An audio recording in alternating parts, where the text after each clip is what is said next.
আসসালামু আলাইকুম প্রিয় দর্শক, অন্য মঞ্চের আলাপচারিতায় আপনাদের সকলকে স্বাগত জানাচ্ছি। ধন্যবাদ আপনাকে, সেই সাথে আপনার দর্শকদের অনেক অনেক শুভেচ্ছা। বাংলাদেশ আত্মহত্যা করতে যাচ্ছে। এই বাংলাদেশ কিন্তু ভাগ হয়ে যাবে, হিন্দু রাষ্ট্র আলাদা করে ফেলবে। কিন্তু ভারত যে কাজটা করতে পারে এবং সেটার জন্য আমি খুব ভয়ে আছি, টেনশনে আছি। কারণ বাংলাদেশের মানুষ যদি মারা যায় আমি কষ্ট পাবো নিঃসন্দেহে, কারণ আমার আত্মীয় স্বজন আছে। তারপর আমিও বাংলাদেশি, আমার বাংলাদেশের মানুষ মারা গেলে অবশ্যই আমি কষ্ট পাবো। মানে তারা ভারতের বিরোধিতা করতে হবে, তারা চেয়েছিল ভারতের সাথে যুদ্ধ বাঁধাইতে, যে কোনো মূল্যে যুদ্ধ বাঁধায় নির্বাচনটা 10 বছরের না দেওয়া। এই ছিল তাদের মাস্টার প্ল্যান। কিন্তু বোকারা জানে না ভারতের সাথে যুদ্ধ হলে প্রথম ভারতটা বাংলাদেশটা দুই ভাগ হয়ে যাবে। তো বাংলাদেশের কপালে শনি আছে। হুমায়ুন আজাদ লিখে গিয়েছিলেন তার উপন্যাস বাংলাস্তান, সেই বাংলাস্তান নাম দিবে, দিয়ে এটা তারা নতুন একটা দেশ বানাবে। কারণ তারা তো বলে তারা যুদ্ধ করছে, বলছে না তারা? এমনকি ওই যে তালিবান ও অন্তস্থাকার সেই হাদি বলেছে যে 24-এর আন্দোলন তো করছে মুক্তিযুদ্ধের বিরুদ্ধে, বলে নাই তারা? তার রেকর্ড তো এখনো আছে। তো তারা তো 24-এর আন্দোলন হয়েছে তো মুক্তিযুদ্ধের বিরুদ্ধে, এটা তো আর নতুন কিছু না। তো ভালো হয়েছে, ধামার মধ্যে যত ডিম ছিল, আন্ডা ছিল, সব ফুটে গেছে, মোটামুটি ফুটে গেছে। ছাত্রলীগের নিচে, লুঙ্গির নিচে যারা ছিল, হেলমেটের ভিতরে যারা ছিল, তাদেরও পরিচয় প্রকাশিত হয়েছে। এমনকি জামাতের অনেক আন্ডা বাচ্চা মানে শিল্পীদের মধ্যে ছিল, জামাতিদের অনেক আন্ডা বাচ্চা খেলোয়াড়দের মধ্যে ছিল, জামাতিদের অনেক আন্ডা বাচ্চা টিভিতে ছিল, সিনেমাতে ছিল, তাদের এখন আমরা প্রকাশ পেয়ে গেছে। এটা ভালো হয়েছে, এটা ভালো হয়েছে। শোনেন, কিছু কিছু সময় না, মানে প্রবাদে আছে যে কিছু কিছু কাজ ক্ষতি হওয়া মাঝে মধ্যে ভালো। যেমন মাঝে মধ্যে জ্বর, হাঁচি, সর্দি হওয়া ভালো, ওইরকম এরকম মাঝে মাঝে ক্ষতি হওয়া ভালো। ক্ষতি না হলে, বিপদে না পড়লে, আপনি যতক্ষণ বিপদে না পড়বেন ততক্ষণ তো আপনি আপনার শত্রু বন্ধু চিনতে পারবেন না। যেমন এই যে আমরা 5 তারিখের পরে আমরা আমাদের আমাদের প্রকৃত বন্ধু কারা চিনে ফেলেছি, আমাদের আত্মীয় স্বজন চিনেছি, আমাদের শুভাকাঙ্ক্ষী চিনেছি, আমাদের বন্ধু বান্ধব চিনেছি, সব চিনে ফেলছি, চিনতে পারছি না এখন। তেমনি ওই 5ই আগস্টে খুব দরকার ছিল বাংলাদেশের এই এই যে যে বাংলাদেশের যে করুণ অবস্থা 5 তারিখের পরে, কল্পনাতীত। মানে রাজাকারদের যে এখন ঈদ লেগে গেছে 5 তারিখের পরে, তো আসলে রাজাকারদের ঈদ চলতেছে। এদের তো এখন প্রতিদিন ঈদ, তাই না? তাদের ঈদ চলতেছে। তো এখন আমরা দেখতে পাচ্ছি কারা রাজাকার কারা আলবদর। তো এটা ভালো হয়েছে বাংলাদেশের জন্য। এখন দুধ কা দুধ পানি কা পানি হয়ে যাবে। কারণ বাংলাদেশের যতই সুদূর বুদূর যে যাই করুক, বাংলাদেশের আওয়ামী লীগ তো ফিরবেই, মুক্তিযুদ্ধের পক্ষে শক্তি তো ফিরবেই, নিঃসন্দেহে ফিরবে। কারো পাওয়ার ক্ষমতা নাই ঠেকানোর। ওই ওই তাদের প্রভু রাষ্ট্রও পাবে না, ওই পাকিস্তান তুরস্ক এসে ঠেকাইতে পারবে না। কারণ এর দোকানের পশ্চাৎ দেশে খালে বিলে আগামীতে তার চলে যেতে হবে। গতবারই সে কান কাটা পাস করেছিল, আমেরিকার হাতে পায়ে ধরে সে একটা পাস মার্ক নিয়েছে। তো এইবার তোর গোলাবে না। তো তারপরে কোথায় যাবে? পাকিস্তান তো আমরা জানি যে তারা কোনোদিনই আজ পর্যন্ত ইতিহাসে 5 বছর পূর্ণ করতে পারে নাই ক্ষমতায়। তো তাদের নিয়ে আমাদের চিন্তা করার দরকার নাই, কারণ বিগারিস্তানের নিয়ে আমাদের চিন্তা করার দরকার নাই। তো বাংলাদেশে এখন 5ই আগস্ট এই জন্য দরকার ছিল যে সব স্পষ্ট হয়ে গেছে। এখন আমরা আমাদের মিত্র, আমাদের শত্রু, আমাদের বন্ধু, আমাদের শুভাকাঙ্ক্ষী আমরা সব চিনে ফেলেছি। আগামীতে আর এই সুযোগ তারা পাবে না। তারা যে কাজগুলো করেছে এই 17 মাসে, এবং আরো কিছুদিন, যতদিন এই জামাতের ইউনূস সরকার থাকবে ততদিন আরো যা করবে বাংলাদেশের মানুষ তো এগুলো দেখতেছে। আগামীতে দেখবেন যে এদের কি পরিণতিটা হয়। ওই বাচ্চু রাজাকার এসে ভালো করেছে, কারণ পালিয়েছিল। আমরা আর এরপর আর পালাইতে দিব না, আর পালাইতে দিব না। কারণ হইলো যে ওই জেলখানায় গিয়ে হুজুর হুজুর করছে, জেলখানায় গিয়ে হুজুরা পানি পরা নিচ্ছে, পুলিশেরও পানি পরা নিচ্ছে, খবর আমরা জানি। ওই পানি পরা এবার কে কারে দেয় সেটাও আমরা দেখবো। জামাতের নেতা দোয়া করে না যে ভারত আমাদের আক্রমণ করুক, দোয়া করছে। আমিও দোয়া করি জামাতের নেতারা বাংলাদেশ সব ঢুকুক। আমরা দোয়া করতেছি এরা থাকুক, যাতে আমাদের খুঁজে ধরে না আনতে হয়। মুক্তিযুদ্ধের মুক্তিযুদ্ধের জন্য কোটা থাকুক, যোদ্ধাদের জন্য কোটা থাকলে বেজায় এদের মানে পশ্চাৎ দেশের চামড়া জ্বলে, বুক ফেটে যায়। আর রাজাকারের বাচ্চা এই মানে যে এমন শব্দ প্রয়োগ করে যেগুলো শব্দ উচ্চারণ করলে উজু করতে হয়, ঠিক আছে? তো তার জন্য এখন 1 কোটি টাকার বাড়ি, তার বাইরে হাই কমিশনার বানানো হয়, কি সহকারে হাই কমিশনার বানানো হয়। মানে অদ্ভুত ব্যাপার। ওই যে ওই দিন বলছি যে আমার ব্যাপারে একদিন আমি বলছি যে আমার তো সেই যোগ্যতা নাই, কিন্তু বাংলাদেশে এখন দেখি সবকিছুই সম্ভব। মানে এর কয়দিন পরে না ওদের নামে আবার নাই তাজমহল বানায়, এটা আমি চিন্তা করতেছি। তাজমহল বানাই দিলেই তো একটা সবচেয়ে ভালো বোঝে, 22,000 শ্রমিক নিয়ে 22 বছর একটা তাজমহল বানায়। এখন আর কোটার সমস্যা নাই। ঠিক আছে, দেখা যাক কি হয়। এই জন্য আমি বলেছি যে আগামীতে, অদূর ভবিষ্যতে সরকারি চাকরি তো দূরের কথা, কোটা মোটা আর চলবে না। ডাইরেক্ট যারা মুক্তিযুদ্ধের পক্ষের এবং আওয়ামী লীগ করে তারাই চাকরি পাবে। একটা লোক আর চাকরি পাবে না, সরকারি কোনো চাকরি তাদের দেওয়া হবে না। সেই কাজগুলো তারা করতেছে। এবং আরেকটা কি বলে দেয় আপনাকে, কোন প্রাইভেট প্রতিষ্ঠানে যতক্ষণ আওয়ামী লীগের লোকের চাকরি যতক্ষণ কোটা পূর্ণ না হবে একটা চান্স হবে না আগামীতে। একটা মনে করেন যে আপনার ব্যবসা, মনে করেন আপনার একটা প্লাস্টিকের কারখানা দিচ্ছেন, নিশ্চিত থাকেন আপনার কারখানায় শ্রমিক রাখতে হবে আওয়ামী লীগের লোক, নইলে আপনার কারখানা চলতে দেওয়া হবে না, আমরা দিব না ভবিষ্যতে। গার্মেন্টস এর সিকিউরিটি গার্ডও রাখতে হবে আওয়ামী লীগের লোক। দেখি এরপর এরা শিখে দিতেছে আমাদের। আর এই যে 1 কোটি টাকা দিছে না, ভালো করছে। আগামীতে যাদের বাড়ি ঘর ভাঙছে আওয়ামী লীগের সবার 1 কোটি করে টাকা দিয়ে দিবে, কোনো সমস্যা নেই। কারণ ইউনূসকে তার বাপের টাকা এনে দিছে নাকি? ইউনূস তো বোধহয় তার বাপের টাকা দিছে, নাহলে জামাত তার বাপের টাকা দিছে হাদিরা এটা। আমরা যখন দিব ওইগুলো আওয়ামী লীগের নির্যাতিত নিপীড়িত কর্মীদের জন্য সরকারকে বলবো এদের দেন। তখন যদি কেউ বলে যে টাকা কি শেখ হাসিনা বাপের টাকা, তখন বলবো তোর বাপের টাকা দিছ। এগুলো করাতে ভালো করতেছে। শুনেন, এরা যা যা করতেছে আগামীতে কারো বাড়ি ভাঙলে আর কৈফিয়ত দিতে হবে না। আপনার 32 নম্বর ভাঙে এই কাজটা করছে, কারো কৈফিয়ত দিতে হবে না। সোজা 32 নম্বরের ছবিটা তারা ঘেটি ধরে নিয়ে দেখানো হবে। আর যে কোটা মোটা দেখতেছেন না, এই ইসলামী ব্যাংক যত আছে সব ছাড়াই সব আওয়ামী লীগের লোক ঢুকবে, ছাত্রলীগের ঢুকবে, যুবলীগ ঢুকবে, সব পাইকারি ধরে সব আউট। এরা এই পরিস্থিতির সামনে মানে আওয়ামী লীগ করবে না, কিন্তু এরা এমন কিছু করতেছে এখন করতে গেলে বাধ্য হবে। এরা শিখিয়ে দিতেছে। ঠিক আছে, আমারও এই দাবি যে মুক্তিযুদ্ধের পক্ষে, মুক্তিযুদ্ধের দেশে এই 31 লক্ষ মানুষ রক্ত দিয়েছে, অগণিত নারী ধর্ষিত হয়েছে। এই বাংলাদেশে রাজাকার আলবদরদের কোন সরকারি চাকরি তো প্রশ্নই আসে না। আগামীতে আমি শেখ ফরিদ কোন ওই যে মেধা গুলি মারেন, ওই মেধাবী হলেও হবে না, সব ঘেটি ধরে বিদায়। এই জামাত শিবিরে গেলে বিদায়। যারা রাজাকার আলবদর মুক্তিযুদ্ধ বিরোধী তাদের কোনো চাকরি হবে না পৃথিবীতে কোনো দেশে, এদের জায়গা নেই। ভারত আর বাংলাদেশের দুর্ভাগ্য যে এই দুইটা দেশে স্বাধীনতা বিরোধীরা চাকরি করে, রাজনীতি করে, এমপি হয়, মন্ত্রী হয়। এর চেয়ে দুঃখের আর কিছু নাই। এর চেয়ে দুঃখের পৃথিবীর কোনটা দেশ আছে দেখান আমাকে একটা দেশ দেখান যে দেশে স্বাধীনতা বিরোধীরা সরকারি চাকরি পেয়েছে, রাজনীতি করার অধিকার তো দূরের কথা, তাদের জেনারেশন বাই জেনারেশন কোনোদিন চাকরি দেওয়া হয়নি, সরকারি চাকরি করতে পারেনি। আগামীতে বেসরকারি চাকরি করতে দেবো না, দেখি কি হয়। তো শুনেন, এখন যারা আছে তারা তো কেউ জনপ্রতিনিধি না, জনগণের প্রতি তাদের কমিটমেন্ট নাই, তাই তারা যা ইচ্ছা তাই করতেছে এবং করবে। কারণ তারা এই দেশটাকে যত রকম পারে ধ্বংস করতে যা যা করতে হয় তা তো তারা শিল্প, সাহিত্য, সংস্কৃতি, চারুকলা, বিজ্ঞান সব ধ্বংস করবে।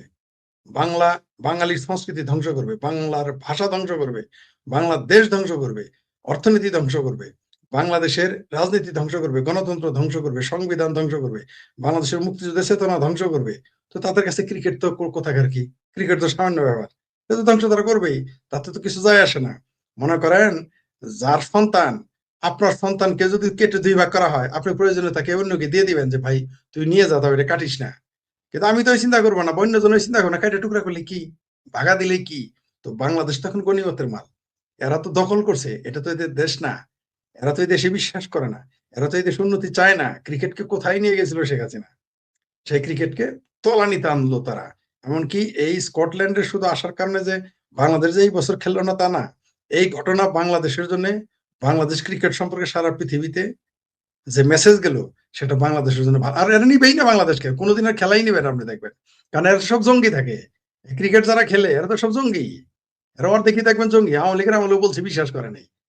একটা লোককে কথা বলতে দেখেন, 2-1 জন একটা প্রতিবাদ করেছে, তাও কি ওই যে কি বাংলাদেশের যে বিপিএল শুরু হয়েছিল তখন তাকে কি গালাগালি করেছে, ভারতের দালাল বলেছে, এর জন্য তারা স্ট্রাইক করেছিল। এবং তার জন্য দেখছেন তো যে ক্রিকেট বোর্ডের নেতাদের বউ এসে বিবৃতি দেয়, মানে ক্রিকেট বোর্ডটাও এখন সাহেব বিবির বাক্স বানায় ফেলছে, কয়েকদিন পরে গোলামের বাক্স বানাবো। তো এরা তো এরকমই করবে। এরা তো দেশকে ভালোবাসে না। দেশকে যদি ভালোবাসতো, দেশের মুক্তিযুদ্ধকে ভালোবাসতো, দেশকে ভালোবাসতো, তাহলে এগুলো করতো না। ভারতে গিয়ে ক্রিকেট খেলবে না মানে ভারতে চাল আনো, ডাল আনো, ভারতে ডিজেল আনো, আর ভারতে ক্রিকেট খেলে তোমার খুব খারাপ লাগে না? বদমাইশি করার আর জায়গা পায় না। মানে বাংলাদেশ, এই বাংলাদেশে কালকে কালকে একজন লাইভে একজন এসে বলছিলেন যে বাংলাদেশের মুসলমানেরা হচ্ছে, মানে অধিকাংশ মুসলমান হচ্ছে মানসিক রোগী। এরা হচ্ছে মানসিক রোগী।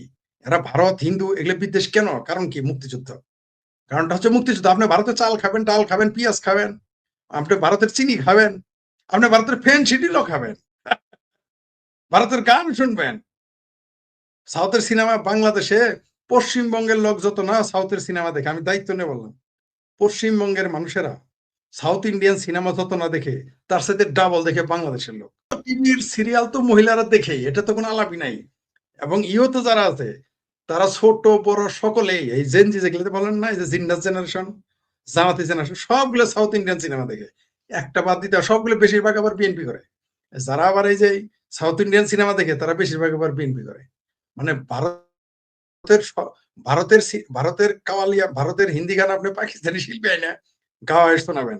আপনি ভারতে বাংলাদেশে 32 নাম্বার, ধানমন্ডি 32 নাম্বার ভাঙবেন হিন্দি ডিজে গান বাজায়। মানে এই হচ্ছে এদের চরিত্র। মানে এরা আসলে মানসিকভাবে অসুস্থ।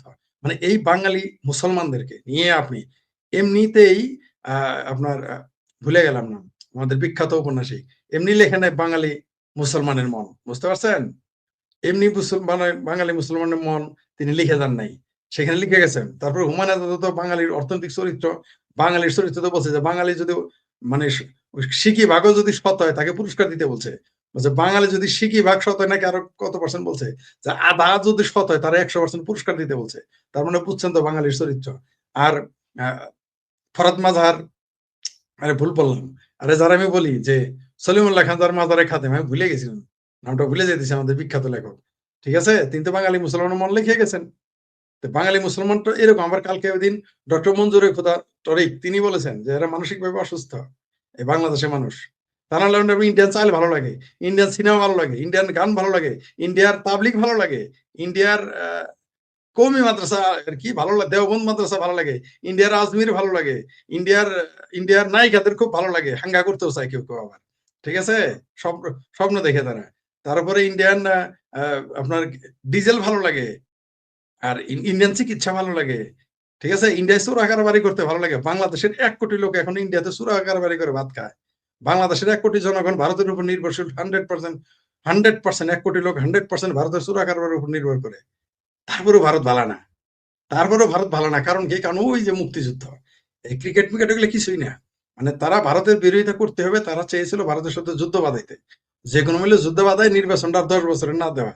এই ছিল তাদের মাস্টার প্ল্যান। কিন্তু বোকারা জানে না ভারতের সাথে যুদ্ধ হলে প্রথম ভারতটা বাংলাদেশটা 2 ভাগ হয়ে যাবে। তো বাংলাদেশের কপালে শনি আছে। মানে বাংলাদেশ বেঁচে গেছে যে নিরীহ শক্তিমান। মানে ভারত শক্তিমান রাষ্ট্র কিন্তু নিরীহ। পাশে যদি বার্মার সাথে এরকম লাগতো না, বার্মার সাথে যদি এই চুলকানি মার্কা কথা কইতে, তখন বার্মা দল করে নিত চিটাগাং। ভারত একটু ভদ্র। ভারত মানে আমি বুঝি না, ভারতের একটু বোধহয় মানে বুঝতে পারি না, এখানে চুপচাপ থাকে। এটা সুরে খুব ভালো করেছে। আমি প্রথম বলি নাই কেন, বললে আবার পাইছে আমি ফেলে যাবো, ব্যাপারটা তুই জানলি কেমনে? আমাদের কাছে যে তথ্য ছিল, এইখানে তারা মেরে ফেলার অপহরণ না, মেরেই ফেলতো, প্ল্যান করছে মেরে ফেলবে তারা। তারপরে এরা ইন্ডিয়ান হাই কমিশন, ওই যে ইরানের আহমেদ নিজাদের প্রেসিডেন্ট হয়েছিল, আহমেদ নিজাদের মতো ওই আপনার ইন্ডিয়ান হাই কমিশনে হামলা করবে, প্ল্যান করছে, এদের জিম্মি করবে। মানে যারা সরাসরি চাকরি করে ইন্ডিয়ান হাই কমিশন, এদের জিম্মি করবে এই প্ল্যান। আর হচ্ছে আপনার এদের ফ্যামিলিদের মেরে ফেলবে। শুধু তাই না, এরপরে কি করবে জানেন? আমি বলে দিই আপনার চ্যানেলের মাধ্যমে, হিন্দু নিধন শুরু করে দিবে। এই বাংলাদেশে কিন্তু হিন্দুদের মারা শুরু করবে। ওই কৃষ্ণ নন্দীরে যেই দিন, কৃষ্ণ নন্দীকে কেন দিয়েছে জানেন নমিনেশন? আরেকটা কথা বলি, আমি জানি এই কথা অনেকে আমার এখন উন্মাদ বলবে, আপনিও বলতে পারেন, এটা কিন্তু চালাকি। কম দিয়ে ফাও দেওয়া, বুঝেন তো? কম দিয়ে ফাও, 7-5-14 হয়, তোমার 2 টাকা কম দিলাম, 12 টাকা দেও। ঠিক আছে, এরকম। কৃষ্ণ নন্দীরে কেন দিছে জানেন? এরা অচিরেই জামাতেরা, হেফাজতেরা এই হিন্দুদের উপর আক্রমণ করবে। তাই বলে আমরা তো হিন্দুদের ভালোবাসি, দেখেন না আমরা হিন্দুদের হিন্দুদের নমিনেশন দিছি, এটা দেওয়ার জন্য নন্দীরে নিয়ে আসছে। এদের মাস্টার প্ল্যান, এগুলো প্ল্যান আসছে মুসলিম ব্রাদারহুড, মিশর থেকে, পাকিস্তানের আইএসআই থেকে, পাকিস্তানের জঙ্গিদের কাছ থেকে। আপনি জানেন না বাংলাদেশের টিএলপি যারা আছে, ওই যে দ্বিতীয় তালেবান যারা পাকিস্তান, বাংলাদেশ থেকে বহু জামাতি লোক এখানে গিয়ে যুদ্ধ করতেছে। দেখেন না মাঝে মাঝে ধরা পড়ে। 100টা ধরা পড়া মানে কি 135 জন ইরান সীমান্তে ধরা পড়ছে। এরা কারা? আর কয়েকটা মারা গেছে, আপনি তো ছবি দেখছেন, যে পাকিস্তানের হয়ে যুদ্ধ করতে গেছে। ওই দ্বিতীয় তালেবান যারা, তাদের হয়ে পাকিস্তানিদেরই মারতে গেছে। তো বুঝতে পারতেছেন তো বাংলাদেশের অবস্থা কি?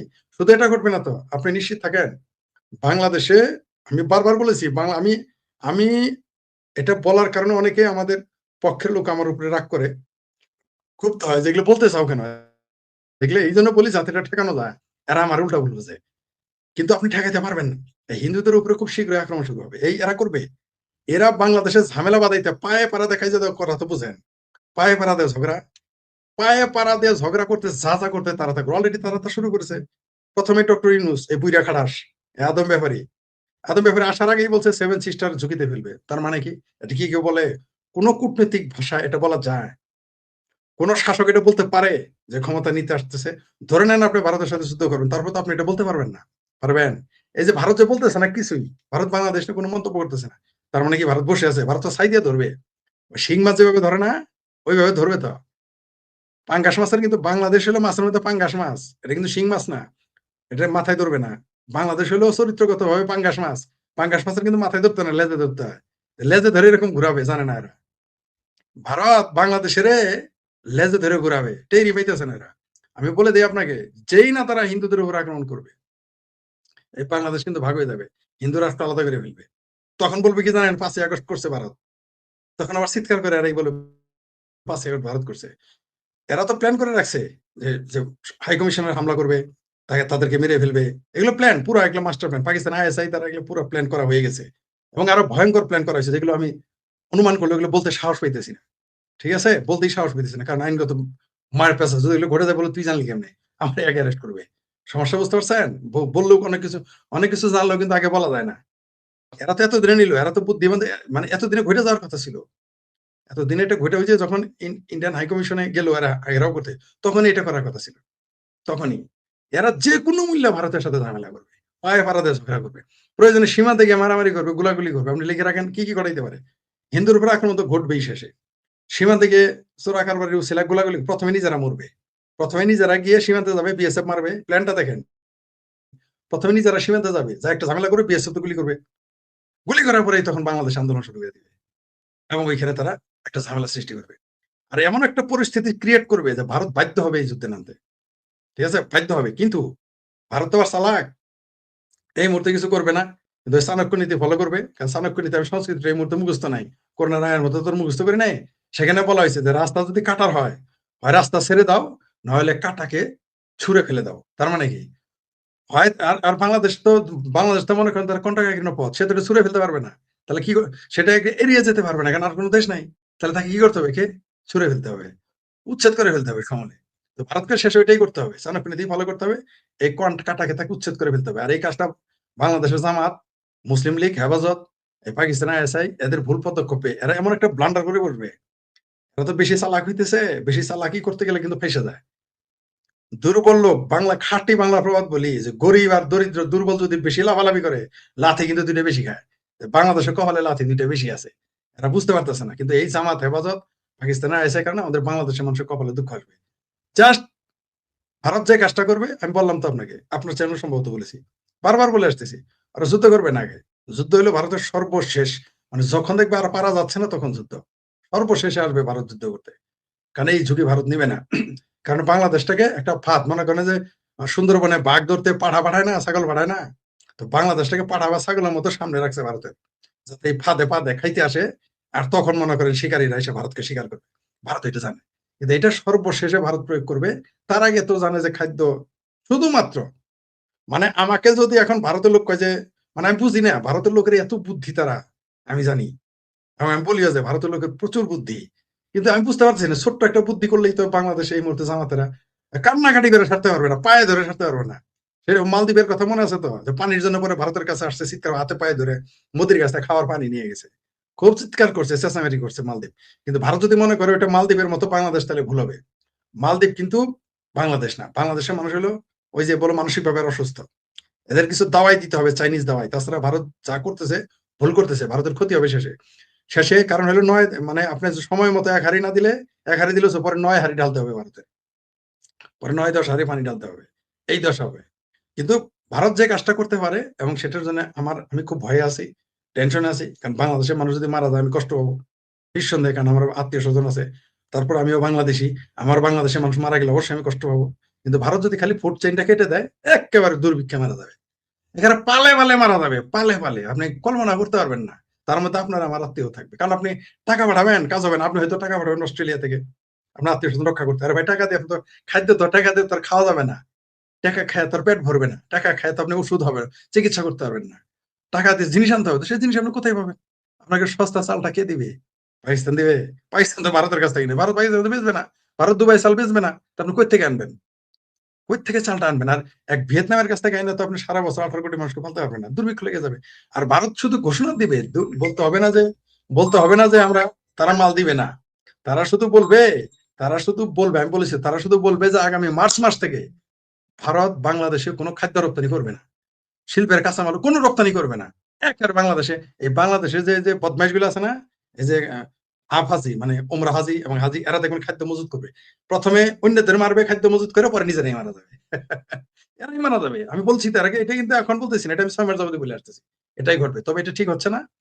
আমরা ডেকে যেচে আমরা দুঃখ ডেকে আনছি। আপনি, আমি যদি অসুস্থ হই আপনি আমাকে চিকিৎসা করাইতে পারবেন। আমি যদি বিপদে পড়ি বিপদ থেকে উদ্ধার করতে পারবেন। আমাকে কেউ যদি হত্যা করতে আসে আপনি আমাকে রক্ষা করতে পারবেন যদি ইচ্ছা করেন। কিন্তু আমি যদি আত্মহত্যা করি আপনি আমাকে ফিরে দিতে পারবেন? পারবেন না আপনি। তো বাংলাদেশ আত্মহত্যা করতে যাচ্ছে। আমি বারবার বলেছি, ভারতের সাথে পাঙ্গা নেওয়া মানে বাংলাদেশের আত্মহত্যা। একেবারে আত্মহত্যা, হত্যা না, এটা আত্মহত্যা। আপনাকে হত্যার কারণ হলে সেখান থেকে আপনার সেভ পাওয়ার সম্ভাবনা আছে। কিন্তু আপনি আত্মহত্যা করলে আপনাকে কেউ বাঁচাইতে পারবে না। তো বাংলাদেশ আত্মহত্যা করতে যাইতেছে ভারতের সাথে পাঙ্গা নিয়ে। এবং এটার সর্বশেষ হচ্ছে ওই যে একটা সিম্পটম পাইলেন যে ইন্ডিয়ান হাই কমিশন, মানে তারা ইন্ডিয়াতে যারা চাকরি করে, ইন্ডিয়ান যারা সিটিজেন আছে, তারা হাই কমিশনে চাকরি করে, তাদের পরিবার চলে, এরপর দেখবেন ইন্ডিয়ান এম্বাসি বন্ধ হয়ে গেছে। বন্ধ হয়ে গেছে। আর ইন্ডিয়ান এম্বাসিটা বন্ধ হয়ে গেলে কূটনৈতিক সম্পর্ক শেষ হলে কিন্তু খেলা জমে যাবে। বাংলাদেশের মানুষ না খেয়ে মারা যাবে। আল জাজিরার কাছে বিস্ফোরক মন্তব্যটি করেন সজীব ওয়াজেদ জয়। সাবেক প্রধানমন্ত্রীর ছেলেকে আল জাজিরার সেনেভাস জৈনের প্রশ্নটি ছিল এমন: আপনি ইঙ্গিত দিয়েছেন আপনার মা রাজনীতি থেকে অবসর নিতে যাচ্ছেন, তাহলে এরপর যদি তিনি কখনো বাংলাদেশে ফিরতেও পারেন তখন তিনি কি আর রাজনীতিতে থাকবেন না? জবাবে কোনো দ্বিধা ছাড়াই সজীব ওয়াজেদ জয় জবাব দেন, না, তার বয়স হয়েছে, বলেন তার মা বয়স্ক।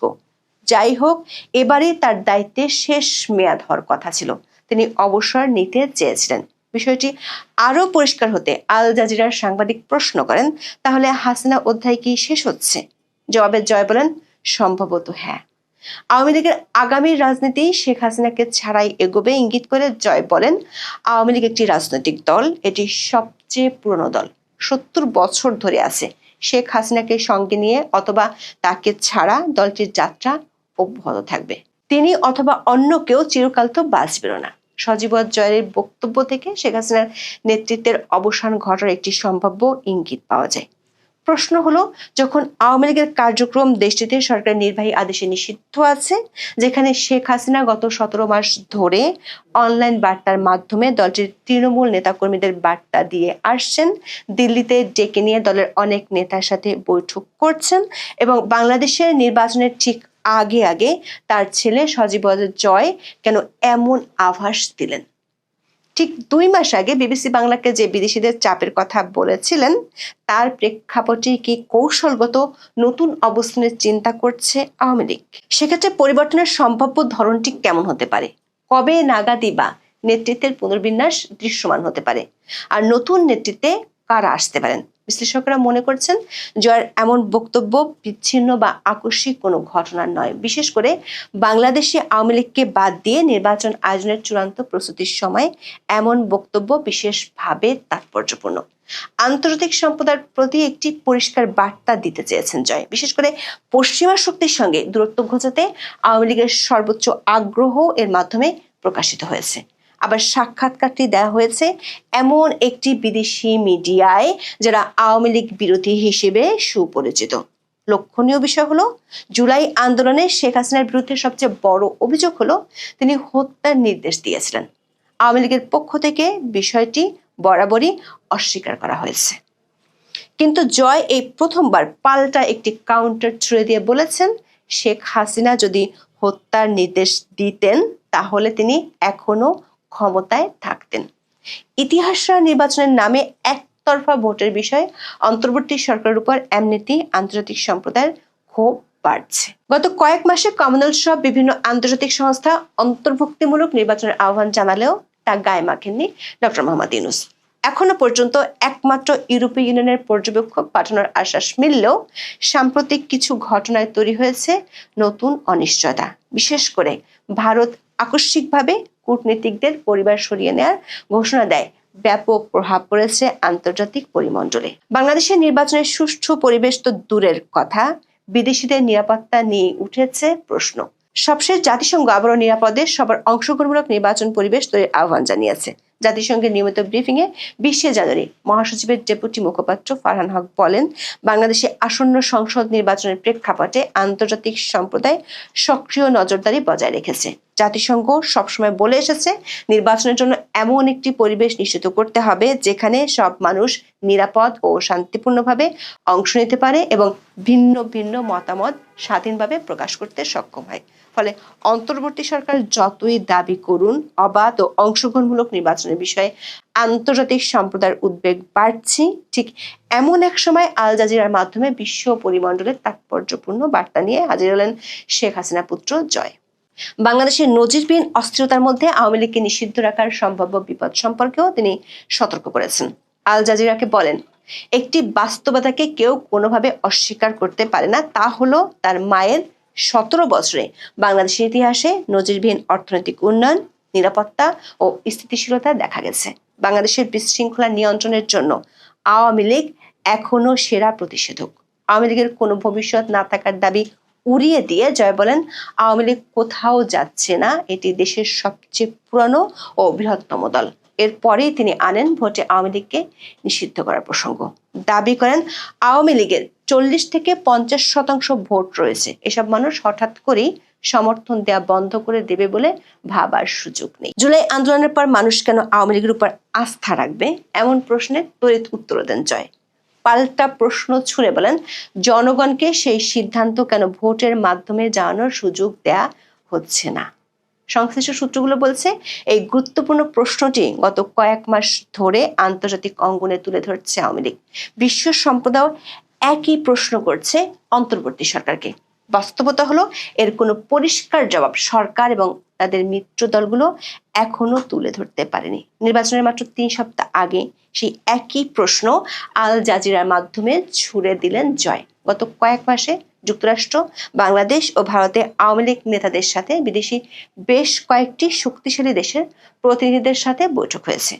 এমনকি গত 20 থেকে 24 নভেম্বর কমনওয়েলথ মহাসচিব শার্লি বোজে বাংলাদেশ সফরে এসে অন্তর্বর্তী সরকার ও রাজনৈতিক দলগুলোর সাথে বৈঠক করেছিলেন। সে সময় কমনওয়েলথ মহাসচিব অনলাইনে সজীব ওয়াজেদ জয়ের সাথে বৈঠক করেছিলেন। সূত্রগুলো বলছে, গত 3 মাসে আওয়ামী লীগের সাথে 6টি দেশ ও সংস্থার প্রতিনিধিদের সাথে কমপক্ষে 8টি সিরিজ বৈঠক হয়েছে। সেসব বৈঠকের আলোচনার সূত্র ধরেই কি সজীব ওয়াজেদ জয় এমন ইঙ্গিত দিলেন কি না, সে প্রশ্ন উঠে আসছে।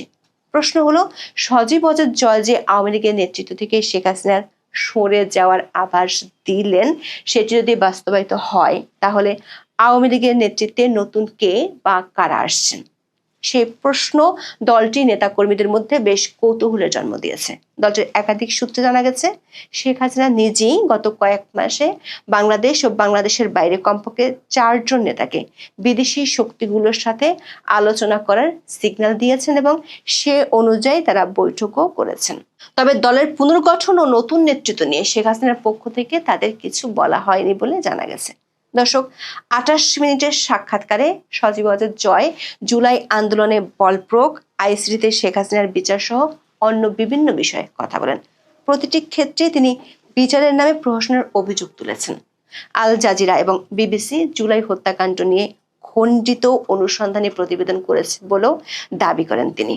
এতে কিছুটা বিব্রত দেখা যায় আল জাজিরার সাংবাদিককে। শেখ হাসিনার ফোনালাপের পূর্ণাঙ্গ অডিও সংগ্রহের আগ্রহ প্রকাশ করেন। আইসিটিতে বিচার প্রক্রিয়া নিয়ে প্রশ্ন তুলে জয় বলেন, সবটাই একটি প্রহসন। তার মাকে নিজের আইনজীবী নিয়োগ করতেও দেওয়া হয়নি। বিচারের আগে আইন পরিবর্তন করা হয়, অথচ সংসদ ছাড়া আইসিটি আইনে পরিবর্তন করা সম্ভব নয়। শেখ হাসিনা আপাতত ভারতে থাকবেন বলেও ইঙ্গিত দেন জয়। বলেন, তারা ভারতের উপর যথেষ্ট আস্থা রাখেন, কারণ দেশটি যথাযথ আইনি প্রক্রিয়া অনুসরণ করে থাকে। ভারত শেখ হাসিনার জন্য এই মুহূর্তে সবচেয়ে নিরাপদ দেশ বলেও দাবি করেন জয়। বাংলাদেশ ভারত সম্পর্কের অবনতির মূল কারণ শেখ হাসিনা নন দাবি করে জয় বলেন, দুই দেশের উত্তেজনার মূল কারণ হলো সন্ত্রাসবাদের উত্থান। ইউনূস সরকার কারাগার থেকে দণ্ডপ্রাপ্ত সব সন্ত্রাসীকে মুক্তি দিয়েছে, আর ভারত তার পূর্ব সীমান্তে সন্ত্রাসবাদ নিয়ে উদ্বিগ্ন। বর্তমান অন্তর্বর্তী সরকার ভারতের বিরুদ্ধে পাকিস্তানকে কাজ করার অবাধ সুযোগ তৈরি করে দিয়েছে। সব মিলিয়ে এই সাক্ষাৎকারে জয় সেসব বিষয় মোটা দাগে সামনে আনার চেষ্টা করেছেন, যেগুলো নিয়ে আন্তর্জাতিক সম্প্রদায় নানাভাবে আগ্রহী। আঞ্চলিক নিরাপত্তা ইস্যু থেকে শুরু করে আওয়ামী লীগের রাজনৈতিক অবস্থান সামনে কি হতে পারে সে সম্পর্কে বার্তা দেওয়ার চেষ্টা করেছেন। প্রশ্ন হলো, এসব বার্তা কি প্রভাব ফেলতে পারে চলমান মেরুকরণে? রাজনৈতিকভাবে কতটা লাভবান হবে আওয়ামী লীগ, নাকি শেখ হাসিনার নেতৃত্বের ইস্যু দলের মাঠ পর্যায়কে নতুন ধাক্কার মুখে ফেলবে? এখন এ পর্যন্ত। সবাই ভালো থাকুন।